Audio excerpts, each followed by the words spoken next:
suis ravie d'inviter M. Jérôme Fromageau pour nous donner une vision sur les liens entre patrimoine culturel immatériel et le droit de l'environnement.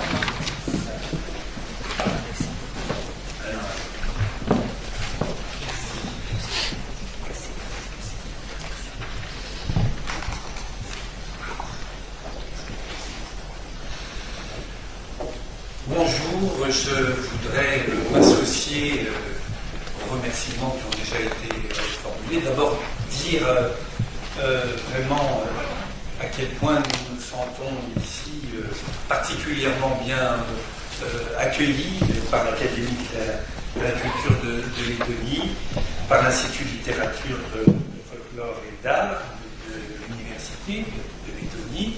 Et puis, remercier bien sûr tout particulièrement Das Bula et Anita, qu'il faut encore féliciter d'ailleurs par rapport à sa participation hier, en fin de journée, à cette formidable, émouvante manifestation à laquelle nous avons été conviés.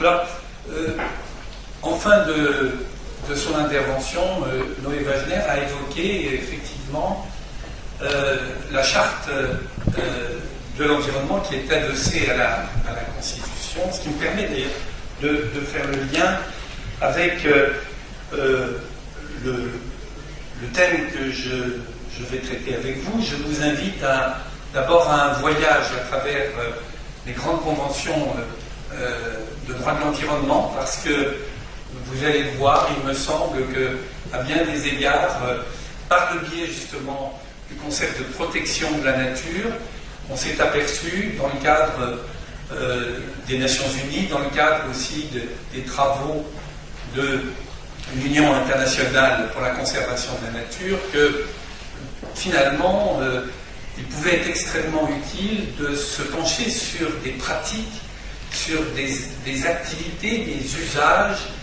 des coutumes qui se sont maintenues contre vents et marées, on peut le dire, et qui, d'une certaine manière, participent de la protection de la biodiversité, grande préoccupation contemporaine.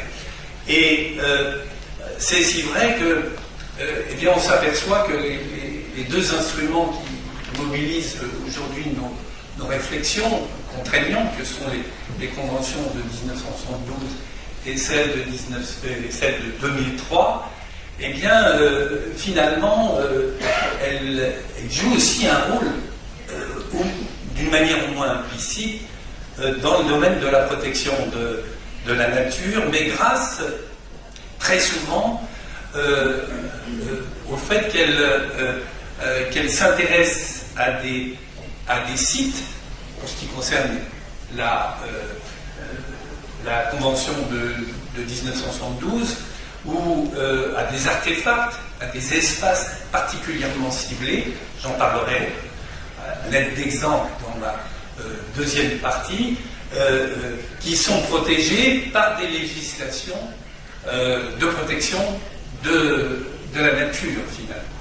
Alors, d'abord un petit rappel historique, sorte de préhistoire du droit international de l'environnement. On a évidemment cherché, dès le début du XXe siècle, à protéger des espèces. Les espèces, alors, le premier texte que l'on cite de manière très courante, c'est la Convention de 1902, la Convention de Paris, sur les oiseaux utiles à l'agriculture. C'est-à-dire qu'à l'époque, on protège uniquement des espèces qui présentent un grand intérêt parce qu'elles sont insectivores, bien sûr. Toutes les autres espèces, en 1902, peuvent être massacrées. Ça n'a pas d'importance. L'important, c'est de protéger l'agriculture. Et puis, petit à petit, on prend conscience, évidemment, de la raréfaction des ressources de certaines espèces. Bien sûr, c'est la célèbre convention de 1946, donc sur la protection des cétacés, la convention sur la protection des vigognes est un texte assez peu connu, mais dont les résultats, à l'inverse de la Convention de 1946 sur les cétacés, dont les résultats sont assez spectaculaires, grâce en particulier à la reconnaissance de droits spécifiques dans la zone, bien sûr, de la cordillère des Andes. Et puis, on pourrait citer, dans cette liste, qui est assez longue en fait, je suis allé à l'essentiel, les accords d'Oslo de 1973 relatifs à la protection donc, des ours polaires. Au total, finalement, ce que l'on... pour conclure sur la protection des espèces, ce qu'il faut mentionner, et ici c'est vrai que ça nous intéresse dans une moindre mesure, c'est la CITES, évidemment la grande convention pour prévenir le commerce illicite des espèces végétales et des espèces animales. En réalité, le premier texte qui doit retenir notre attention, c'est un texte, c'est un programme en fait des Nations Unies, un programme non contraignant, qui est le programme Man and Biosphere, qui a été pensé dès 1968 et mis en œuvre en 1970. Je vais donc y revenir. Par ailleurs, nous en dirons quelques mots.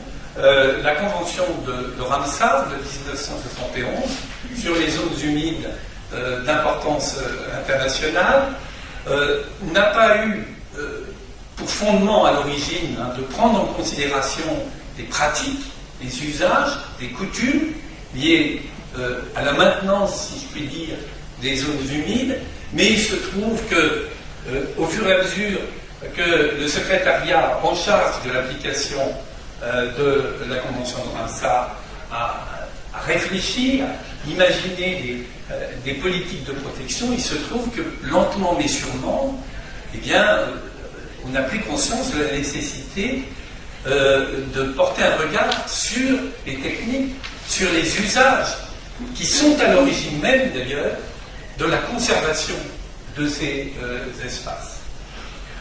Au-delà, bien sûr, le texte est évidemment éminemment important, c'est la Convention sur la biodiversité de 1992. Alors j'ai ensuite indiqué nos deux grandes conventions qui nous mobilisent, la Convention donc de 72 et la Convention de 2003, précisément parce que je vous montrerai à la fin de mon intervention des exemples très caractéristiques de mise en œuvre de ces deux conventions et qui visent précisément à protéger des espaces naturels très riches en biodiversité. En outre, bien sûr, on peut faire référence à la déclaration sur les peuples autochtones, qui est un texte aussi qui reconnaît explicitement le rôle que jouent les peuples autochtones, dans bien des cas, dans la protection, dans la mise en valeur de la biodiversité. Alors, d'abord quelques mots sur le programme Man and Biosphere, qui est un texte d'autant plus intéressant que donc il date de 1970.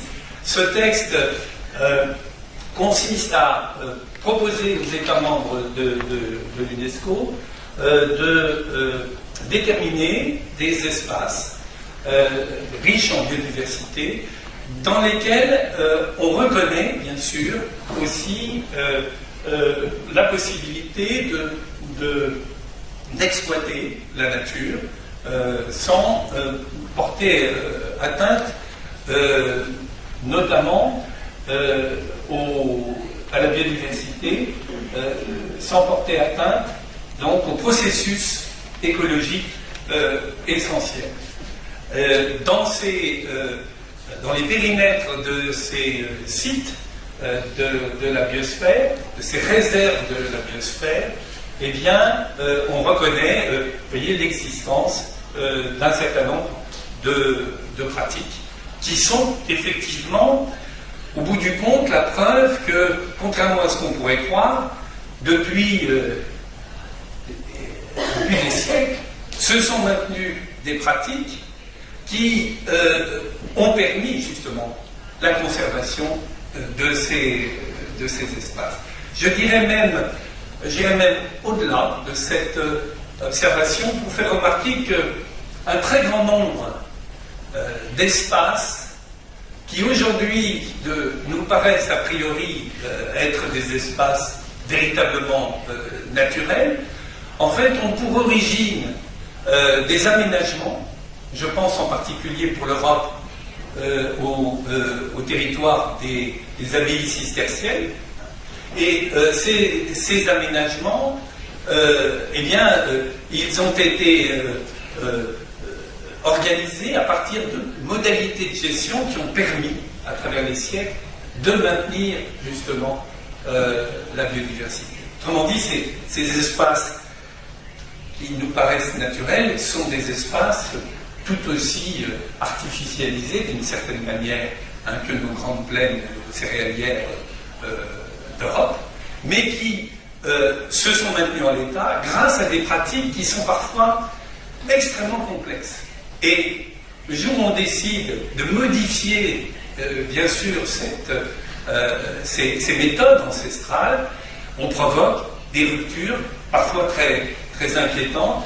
Je pense par exemple à la transformation d'un certain nombre de zones humides en territoires de maïsiculture, perte de biodiversité considérable. Alors, le système, évidemment, consiste à proposer aux États membres de créer des réserves de biosphère. Là, j'ai deux exemples. Le premier, il vous concerne, mais je garderai bien d'essayer de prononcer le mot. C'est la réserve de... Voilà.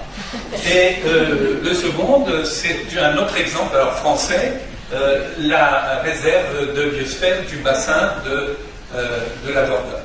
Les États s'engagent évidemment à prendre un certain nombre de dispositions. Alors pour la Dordogne, c'est évidemment très intéressant parce que ça a consisté, si vous voulez, à faire en sorte qu'on remette en valeur des pratiques de pisciculture, des pratiques de transport par voie navigable, des aménagements de biefs, de destruction de pseudo-barrages, pour recréer une ambiance paysagère telle qu'on la vivait il y a 4-5 siècles. Et on voit bien là un outil qui me paraît intéressant à évoquer ici dans cet inventaire, dans ce voyage que je vous propose à travers donc les conventions. C'est bien cette idée qui consiste à prendre en considération le savoir-faire des populations qui se sont transmis justement l'agroforesterie, les systèmes d'irrigation depuis des siècles. Alors venons-en maintenant évidemment à la grande conférence de Rio de 1992. Deux documents très importants, un troisième qu'on oublie. Le premier document, c'est l'agenda 21, bien sûr. Cet agenda 21 qui est un instrument déclamatoire, implantatoire, c'est certes, mais qui est très utilisé comme moyen d'action. Non pas tellement par les États, mais par les collectivités locales. Vous avez des communes, en France, par exemple, qui ont mis en œuvre les principes qui sont ici de l'agenda 21.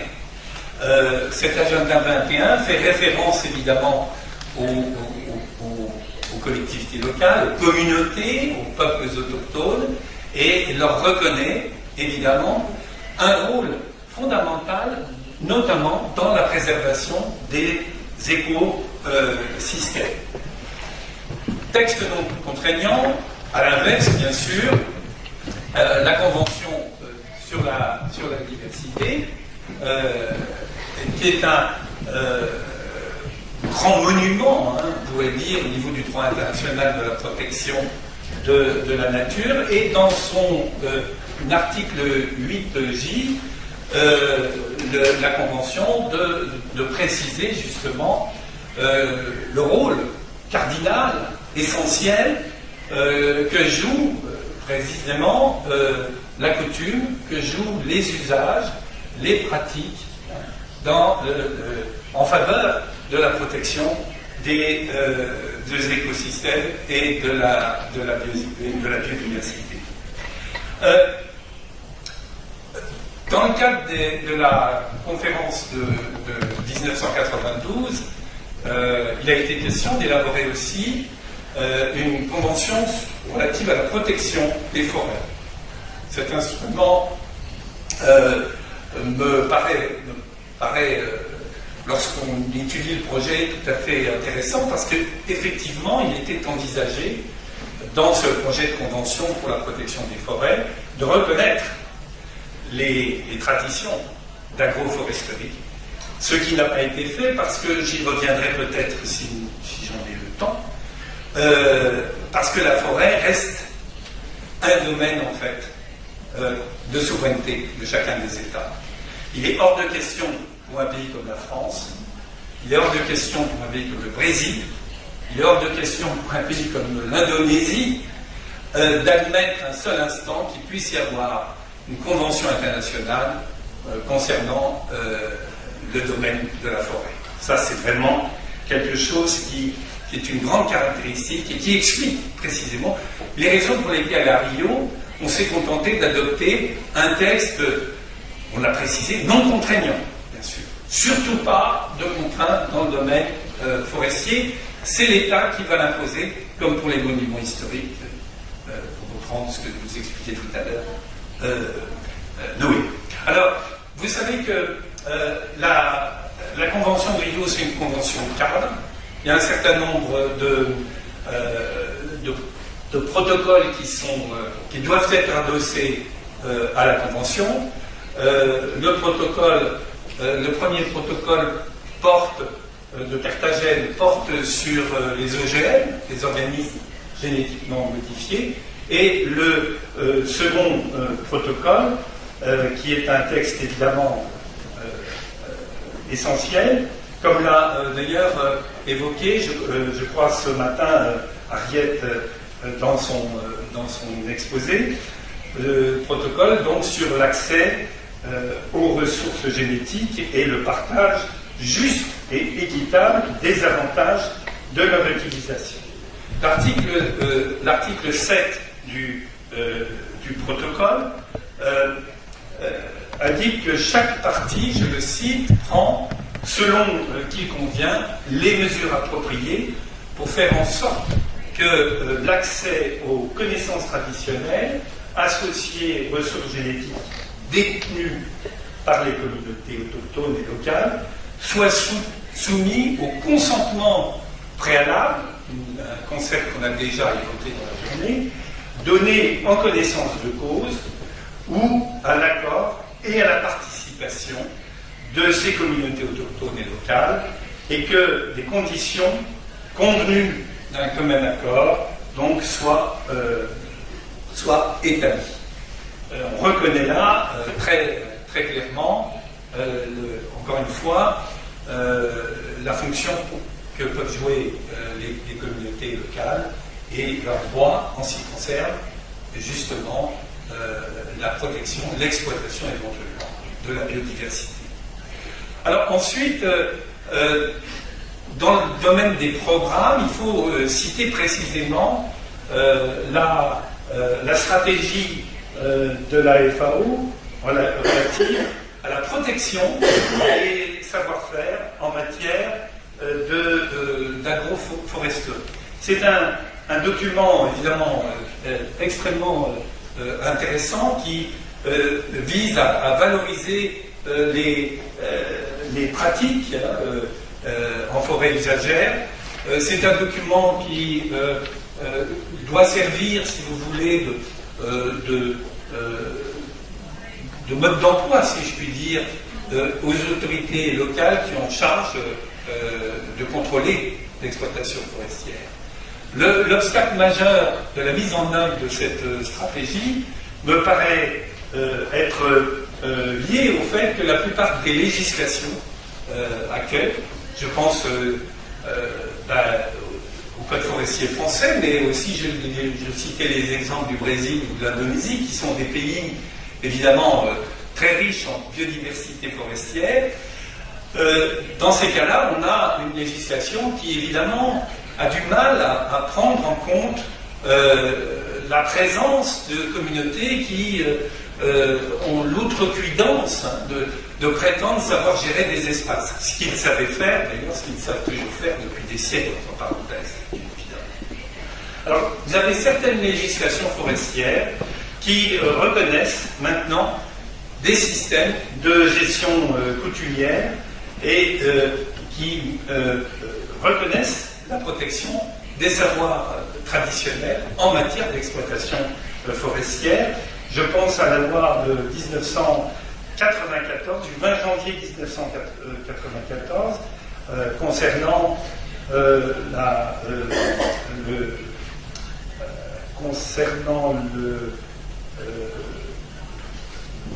je crois qu'il s'agit de la Côte d'Ivoire. Et puis, on peut citer dans le cas français la loi de 2006 sur les parcs nationaux et le décret d'application relatif au parc national de Guyane. Texte extrêmement intéressant puisque là, on précise les conditions dans lesquelles on reconnaît aux Amérindiens des droits exclusifs d'exploitation à l'intérieur du parc national, du cœur du parc, ce qui évidemment est une exception en droit français au principe établi par la loi de 1960 et celle de 2006 sur les parcs nationaux. Le principe étant que dans les cœurs des parcs, dans les zones centrales des parcs nationaux français, normalement, on ne saurait admettre toute forme d'exploitation forestière, sauf des conditions très précises qui sont par ailleurs donc fixées dans le décret d'application pour ce qui concerne ce parc national de Guyane. Un autre texte important, toujours dans cet inventaire, c'est la Convention sur les zones humides d'importance internationale. Alors, a priori, évidemment, c'est clair qu'on pense peu à l'intérêt que présente ce texte, d'autant que dans la Convention de 1971, on n'envisageait pas les pratiques traditionnelles.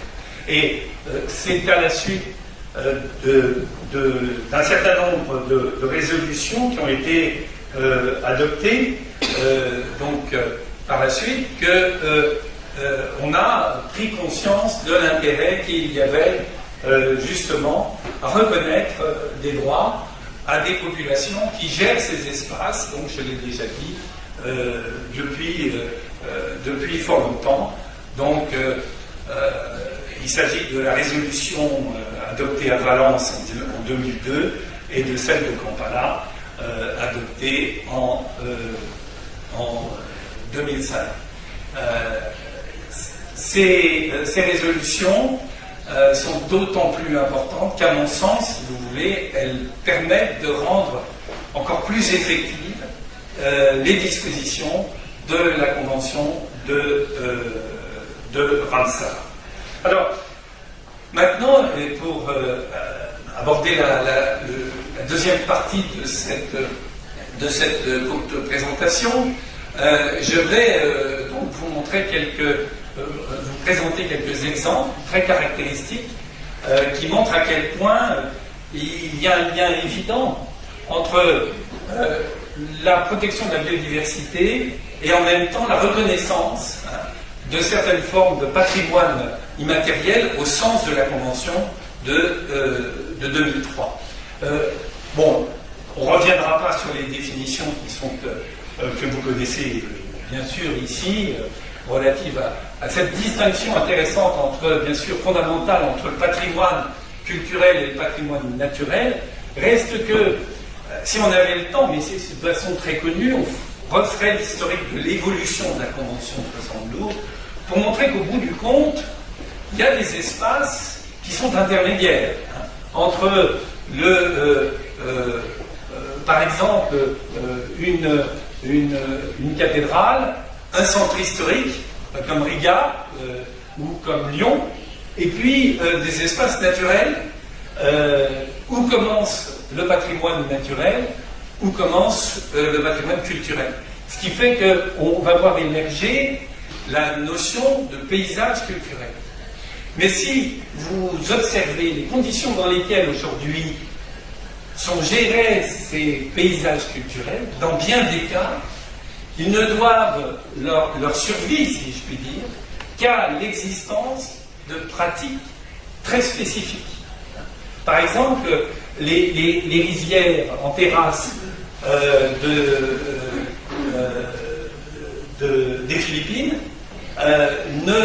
n'existent que grâce à un système de gestion qui est extrêmement sophistiqué. Et si on perd la mémoire, en quelque sorte, de ces pratiques, eh bien, ces espaces en terrasse, ces rizières en terrasse, sont appelés, bien sûr, à disparaître. Et je pourrais, évidemment, largement multiplier les exemples pour le montrer. Alors, bien sûr aussi, il faudrait souligner l'importance, quant à l'évolution de la mise en œuvre de la Convention de 72, l'importance que revêtent les critères, et en particulier le critère 5 dans la reconnaissance du patrimoine, des porteurs du patrimoine immatériel. Alors ensuite, ici, évidemment, pour rappel, l'article 2 de la Convention relative à la sauvegarde du patrimoine immatériel, et bien sûr aussi la Déclaration des droits des peuples indigènes, des peuples autochtones de 2007. Dans tous les cas, ces textes font référence explicitement au rôle que peuvent jouer les collectivités locales, les communautés, les peuples indigènes dans le domaine de la protection de l'environnement. Alors, maintenant, quelques exemples pour être plus clair. D'abord, un exemple français, c'est le cas des Causses et Cévennes, une vaste région très sauvage. Voilà, le genre de paysage, caractéristique des Causses et des Cévennes. Vaste région qui regroupe un parc national et un parc naturel régional. Autrement dit, des formes de protection très fortes. En droit français, le parc national, c'est le niveau supérieur des protections. Pour ce qui concerne le parc naturel régional, il s'agit là d'une protection plus souple, mais qui fait davantage participer, d'ailleurs il faut le souligner, les populations locales au maintien du paysage. Si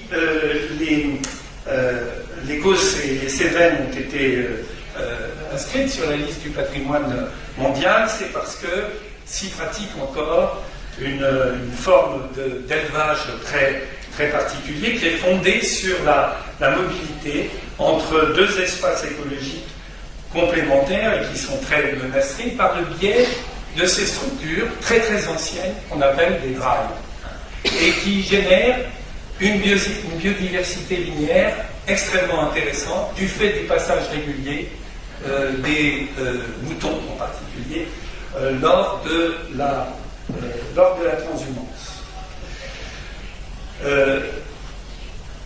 Autre exemple, le cas du désert d'Atacama, qui est un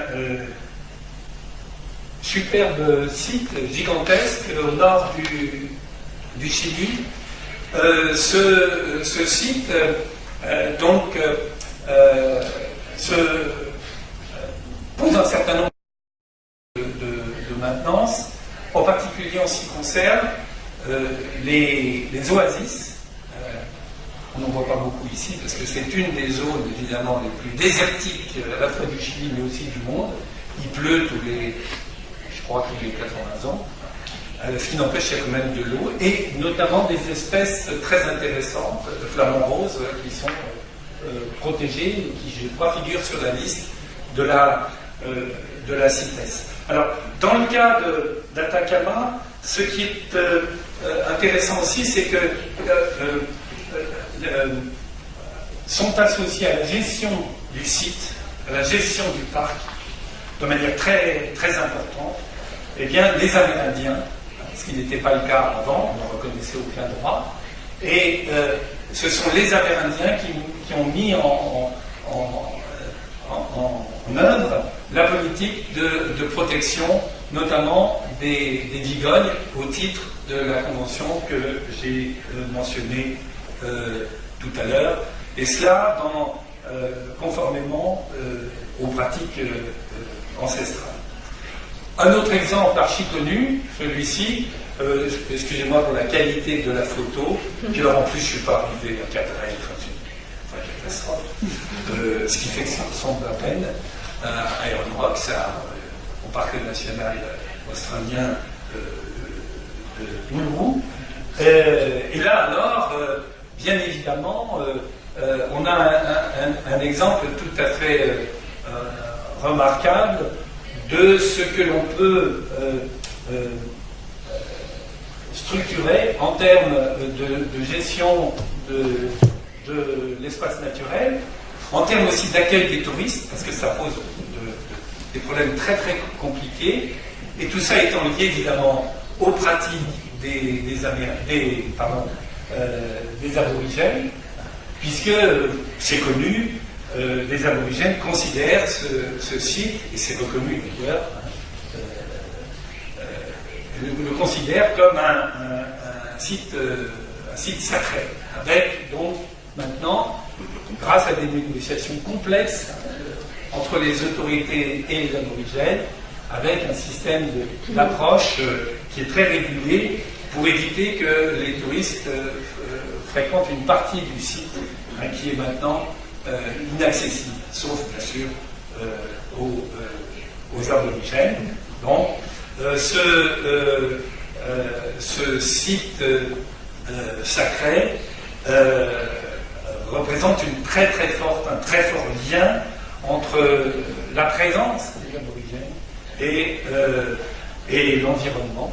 Et évidemment, comme dans beaucoup de sites classés au titre de la Convention de 72, mais aussi au titre de la Convention de 2003, ces sites ont une portée religieuse très forte pour les populations locales. Voici un autre exemple intéressant, c'est celui du Mijikenda Kaya, qui sont des forêts de superficie assez importante, hein, ça représente plus de 1500 hectares, un groupe, une série d'espaces forestiers, des forêts sacrées de 10 hectares jusqu'à certaines forêts sacrées qui atteignent 400 hectares, qui représentent évidemment une très grande richesse sur le plan écologique, dans lesquelles se pratiquent des cérémonies religieuses avec des conseils des anciens qui ont en charge la résolution des conflits lorsqu'il y en a. Dans le domaine forestier, il y a très souvent, bien sûr, des conflits, puisqu'il s'agit pour ces conseils anciens de réguler, si vous voulez, l'accès à la ressource en tenant compte du caractère sacré de tels espaces. Et alors, il est intéressant de noter qu'en 2008, l'ensemble a été protégé au titre de la Convention de 1972 et qu'en 2009, l'ensemble a été inscrit sur la liste des lieux en danger au titre de la Convention de 2003. Donc une double protection.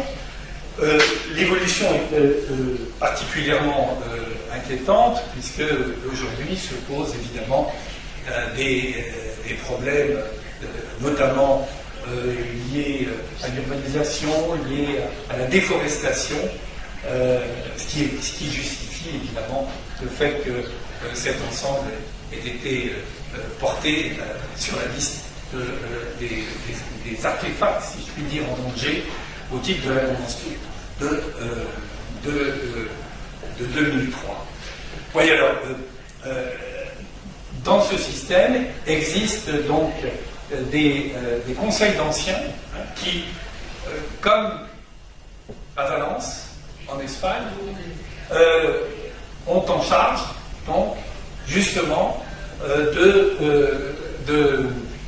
dans un cas, de s'intéresser au respect des coutumes forestières, dans l'autre cas ici, de gérer les conflits entre les usagers des marais, des étangs de la région de Valence. On a donc un tribunal d'irrigation, mais qui fonctionne de manière assez efficace. J'en veux pour preuve que malgré justement les problèmes d'urbanisation du fait de l'accroissement de la conurbation que représente Valence, ces systèmes de gestion des zones humides se maintiennent. Voilà donc cette courte présentation qui montre, me semble-t-il, à quel point, par le biais en particulier des protections de la biodiversité, on peut prendre davantage conscience de ce que finalement il est important de protéger le patrimoine immatériel et que dans certains cas, la disparition des pratiques, la disparition des usages, je l'ai dit aussi des coutumes, eh bien, risque de mettre à mal justement cette biodiversité que l'on souhaite bien naturellement protéger. Je vous remercie. Thank you.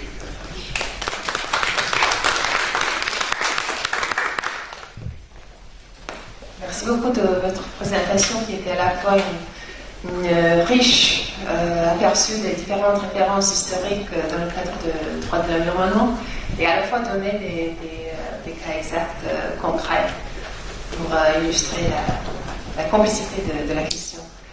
Est-ce qu'il y a des questions ou commentaires concernant ce lien entre le patrimoine culturel immatériel et la nature?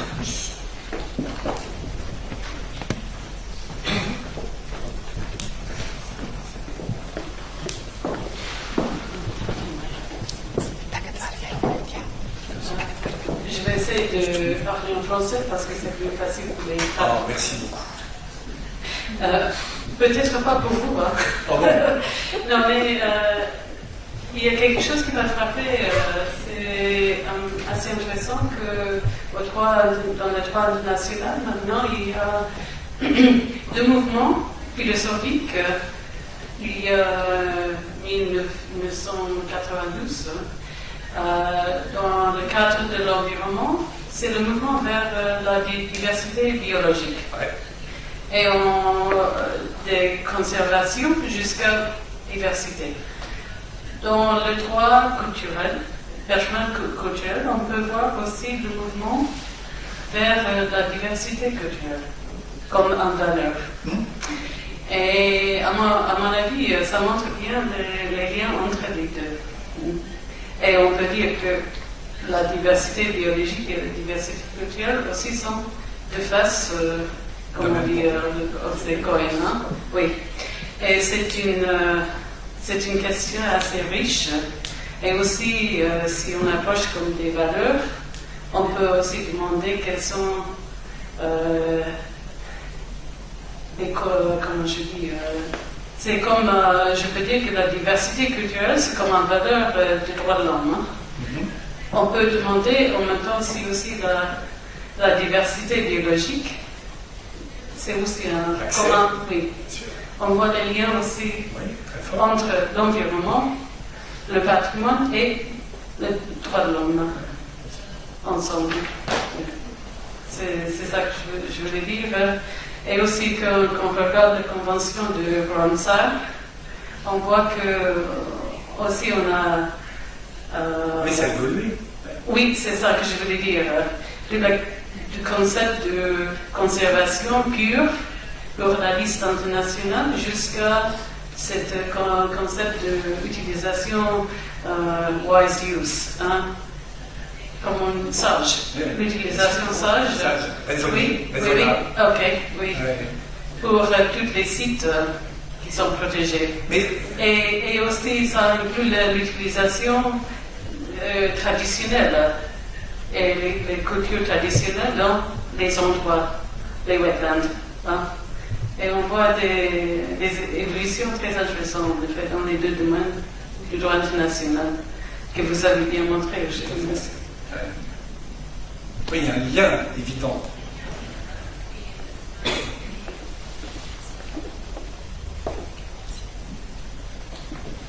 Merci.